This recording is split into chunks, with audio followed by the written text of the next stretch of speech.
Hello and welcome to this video on how to get full marks in the exam when writing about Ozymandias. So the first thing I should say is you don't have to understand everything in the poem for this. If you do want to understand the whole poem, brilliant. There'll be a link to my video on that later in this video. But we're just going to focus on what the examiner actually wants. And during the course of the video, I'm going to teach you at least these 11 things that I've planned, and there may be other stuff that I haven't planned yet. And you'll see how all that fits the mark scheme. Okay, first up, we need to know that this is a sonnet. That a sonnet is normally a 14-line love poem, and it's organized in two parts. The octet or the octave, which is the first 8 lines, and the sestet, which is the last 6 lines. And this change in the middle, which I've indicated with the change to italics here, is called the volta. And the volta changes our perspective or offers a different solution to the problem outlined in the first 8 lines. Now, knowing this stuff is all well and good, but the skill is applying it to what you think the meaning of the poem is. So let's just read the poem and I'll take you through how to apply that to Shelley's purpose and what the poem means. When I read it, I want you to listen closely to the enjambment. Hopefully you remember that enjambment is where you don't pause at the end of the line and you have to carry on. So if you simply look for the lines without punctuation, you'll see where the enjambment works.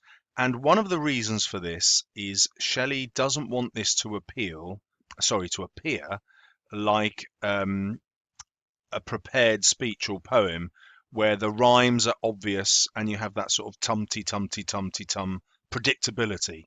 He wants to make it much more like natural speech, and he helps that with this odd beginning where he imagines it as a kind of conversation. So we've just met Shelley, I don't know where we are, and he just begins his story. Look, I met a traveller from an antique land who said, yeah, so this starts like a conversation in order to be like ordinary speech. Now, one of the reasons for that is that Shelley wants to distance himself from poets who were famous before him. He wants to have a more original style that's more natural. And this will all link in with Romanticism and the Romantic movement, which I will explain later. Okay, so here we go. I'm going to read it, and your focus is listen for the natural rhythms of speech created by the enjambment. I met a traveller from an antique land who said, 2 vast and trunkless legs of stone stand in the desert. Near them, on the sand, half sunk, a shattered visage lies, whose frown and wrinkled lip and sneer of cold command tell that its sculptor well those passions read, which yet survive, stamped on these lifeless things, the hand that mocked them and the heart that fed. And on the pedestal these words appear: My name is Ozymandias, king of kings. Look on my works, ye mighty, and despair. Nothing beside remains. Round the decay of that colossal wreck, boundless and bare, the lone and level sands stretch far away. So hopefully you get a sense of how that's conversational and like natural speech. Okay, well, let's begin with the volta, that change in perspective that comes with the sestet. So before, we've had this image of the statue, but now we get deep into the personality of Ozymandias himself, who wanted to be remembered as all-powerful. And the solution to that in the volta is that none of that power remains, nothing besides. There's just this pedestal and everything else is sand. And that, of course, is symbolic of how political power doesn't last. And you can link that to the context of dictatorship and tyrants. You will notice that it's published in 1818, just after the Napoleonic Wars. And Napoleon is the great dictator of the day who's been defeated by the British. And many readers obviously see this poem as an attack on that kind of dictatorship. Okay, hopefully you remember that I told you the sonnet was traditionally a love poem, and of course this doesn't feel like a love poem at all. So part of your skill is linking it to the idea of love.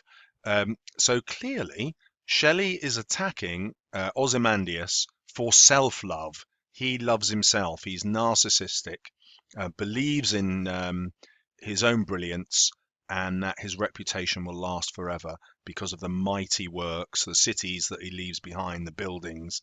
And actually, this hasn't happened. So it's hubristic, simply hubris. That wasn't on my list. I'll add it.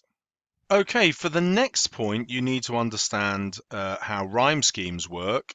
So a rhyme scheme simply takes the last letter of each line and gives it, the last word of each line and gives it a letter. So land would be A, it rhymes with sand, which would also be A. Stone is B because it's a new one. And then frown would be C because it doesn't quite rhyme with stone, and you wouldn't pronounce it frown. It's a half rhyme. Um, so hopefully you know how rhyme schemes work. Now that will be relevant because um, there are two basic masters of poetry, of sonnets rather, and the first one is Petrarch, a Roman poet, and the second one is Shakespeare. Um, Shakespeare created his own rhyme scheme, his own form of sonnet. He typically ended with a rhyming couplet at the end where both rhyme. The Petrarchans didn't. So Shelley is writing in the Petrarchan form here, but he changes the rhyme scheme. In a Petrarchan sonnet, the sestet, the last 6 lines, can have lots of different form of rhyme, but the octet always follows the same pattern: A, B, B, A, B, B, A. So it's basically ABBA, my favourite pop group, repeated twice. Well, you can see that Shelley has completely rejected that form of rhyme scheme. He's doing his own thing. In other words, he's asserting his own individuality. He's trying to create his own form of a sonnet. Well, the next thing we need to do is relate that to the idea of romanticism.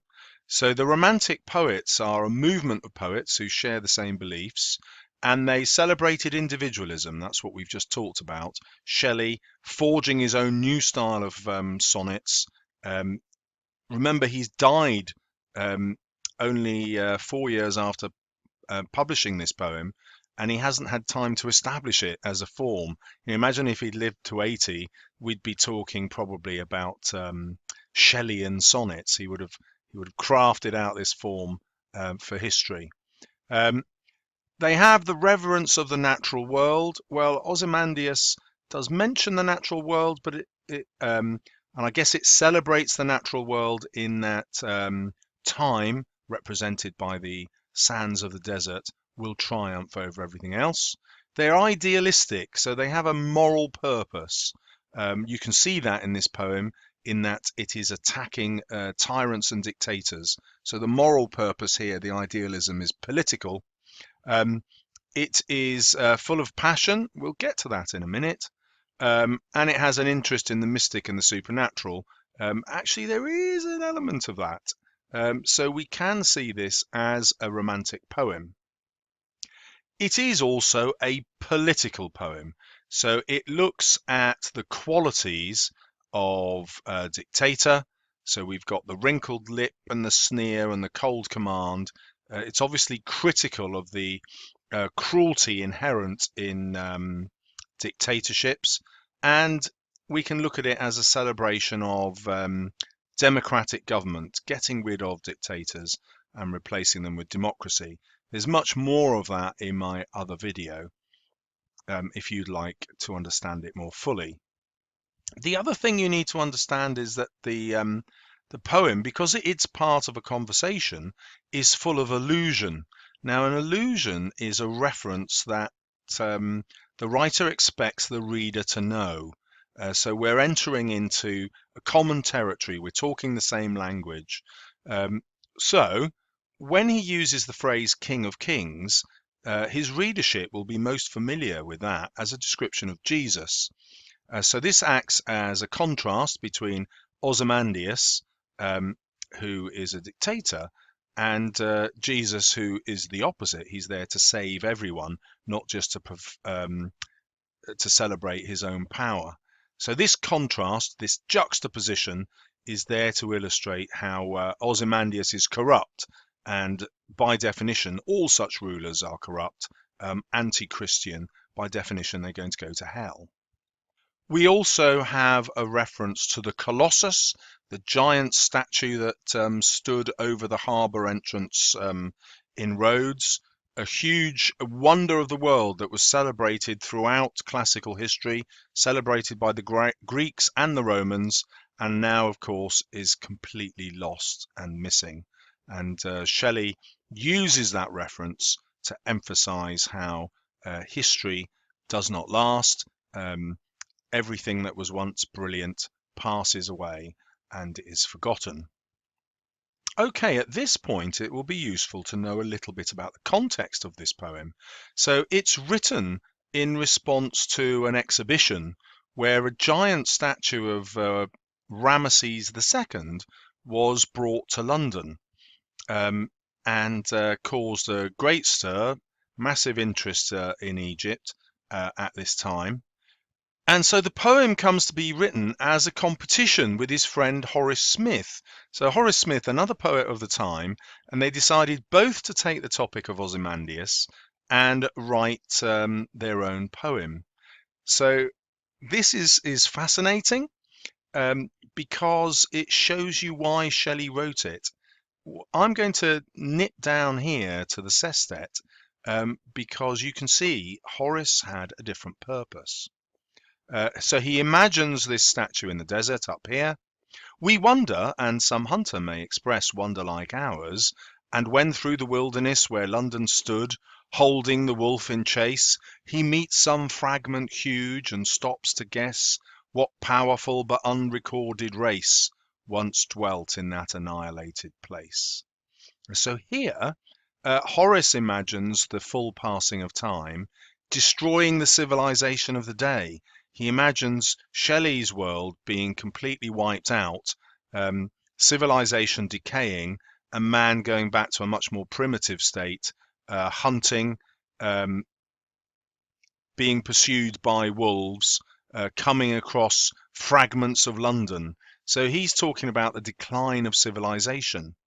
Whereas Shelley is interested in something slightly different. He's talking about the survival of art. So what is left behind is the sculpted face of this dictator. And when you look at this sculpture, even though it's shattered, you can still understand what that artist meant. You can still make out the wrinkled lip, the expression of cold command, which the artist has put there. It's the sculptor who's being celebrated here. The sculptor's work has outlived that of the dictator.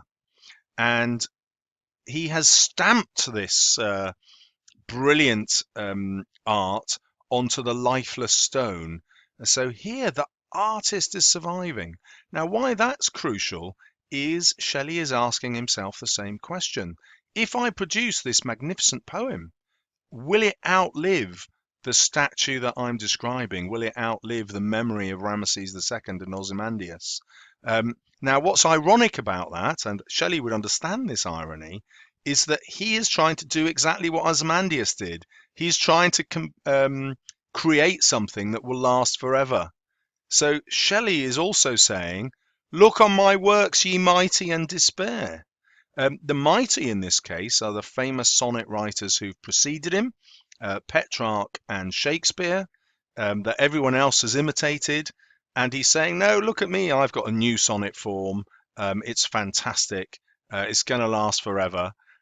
So there's a kind of humor here, but also a bit of a worry where he's asking himself if the artist shares some of those dictatorial qualities of the tyrant and the ruler. Does the artist have to be proven right? This is an interesting discussion, and it gives some tension to the poem. Writing about this will be the most interesting part of your essay and will convince the examiner to put you up to level 9. let's just go back to Horace. You'll notice here the rhyming couplet. So he's got his sestet working in the Shakespearian sonnet form, part of that great tradition, whereas Shelley is trying to forge or carve out a new tradition. Now, one of the interesting things that you probably haven't been taught about this poem is that it doesn't really use any similes or metaphors. It gets rid of the main descriptive techniques that we associate with poetry. The one exception is the last line of the octet here, where we have two examples of personification. So we've got a hand that is mocking like a person would mock, and we've got a heart that is feeding like a person will feed. But Shelley's doing something really interesting here. The subject of this line is very ambiguous. Is the hand that mocked them Ozymandias mocking his people, or is it the sculptor's hand that's mocking the lifeless things? In other words, the sculptor is mocking Ozymandias by portraying him in this way with his sneer and cold command and wrinkled lip. Then we get to this bit, the heart that fed. So is the dictator owning this heart? But that would be odd, wouldn't it? Because he is feeding his people. Or is this a kind of Gothic reference, that supernatural reference that was mentioned in Romanticism, where his heart is feeding on his people? So this is an idea of him kind of cannibalizing his own people to preserve his own power. Or, now it gets really interesting, is this the heart of the sculptor, the artist, who is feeding on the dictator and therefore exploiting the dictator through his art? And this tension here brings us back to Shelley. Is he exploiting Ozymandias in the same way? Well, let's go back to the context again. And the answer is yes, he is.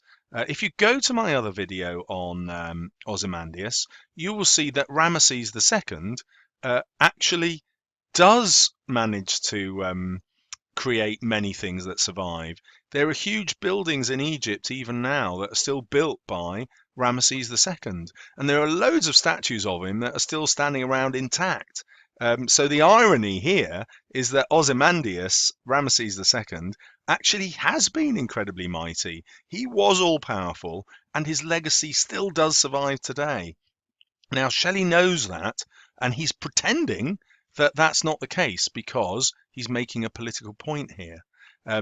So you can see how he's exploiting history by changing the facts to suit his poem. And that's mimicked in his line here. His heart, Shelley's heart, is feeding on this historical fact and mocking it, if you like. He's changing it. So this is a really sophisticated idea. This idea that Shelley himself has got a lot more in common with Ozymandias than we might expect. And a further level of irony is that Shelley knows that. You know, he's quite self-aware. Okay, so we need to do a little bit of technique spotting now. So we've looked at the personification here. There's not too much to pay attention to. We've covered enjambment. You should take a look at the alliteration, where Shelley deliberately uses harsh sounds repeated in order to illustrate the harshness of Ozymandias's personality and the unfairness, the harshness of his rule. And for here, we'd look at those clipped, harsh sounds like V's and T's and C's. So let's go through it. Traveller, antique. So we've got the C sound in there. We've got the harsh T. Too vast, trunkless, stone, stand, desert, sunk, shattered, visage. Hopefully you can start to feel the harshness of the sounds that are used to describe Ozymandias. And then if we go down to the sestet, we'll see that he rejects that harshness by using assonance. So with assonance, you emphasize the vowels instead of the consonants. And here we've got this repetition of the A sound, decay, that, bear, and sands far away. And that last line in particular relies on the repetition of the A, which is like a lament. Ah, it says, it's a drawn out sound which emphasizes the very point that this ending is making, that the sounds will go on forever, but the dictator won't. He'll be lost. But if we link that back to Shelley's desire to be remembered, it's a worry. That's why it's a lament as well. It's a worry that his own poetry will also not last. Okay, so if you're taking notes from this video, which you should be, obviously, here are the 11 points again that you need to understand. Make sure you've got a comment about all of these for your revision, and you will absolutely nail the level 9.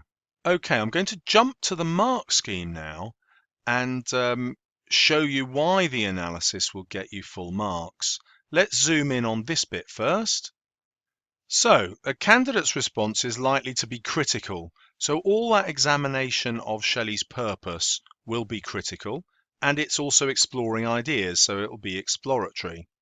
To make it well structured, you need to make that point early and then compare it to the other poem. So begin your essay with the poet's purpose, and that will force you to have a well-structured argument.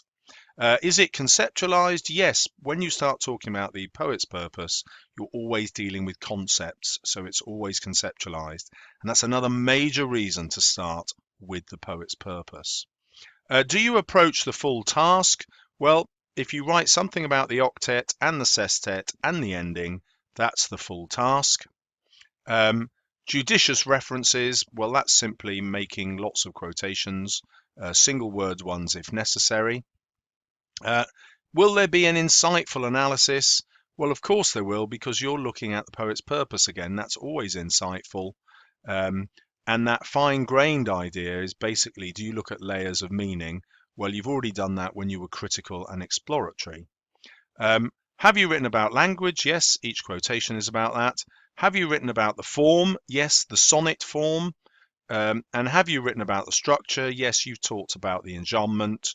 You've talked about the volta, the change from the octet to the sestet.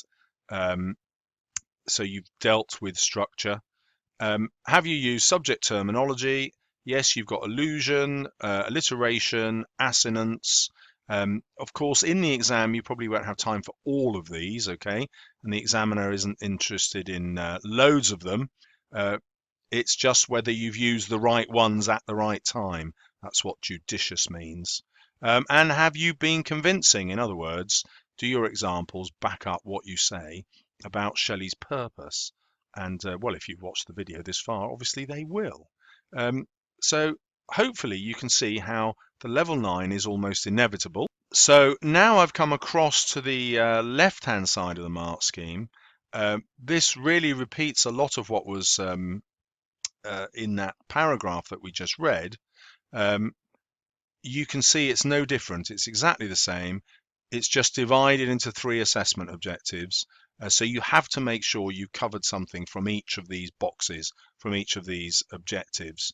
And once again, if you're dealing with the poet's purpose, that's going to force you to be exploratory. So you'll hit that assessment objective.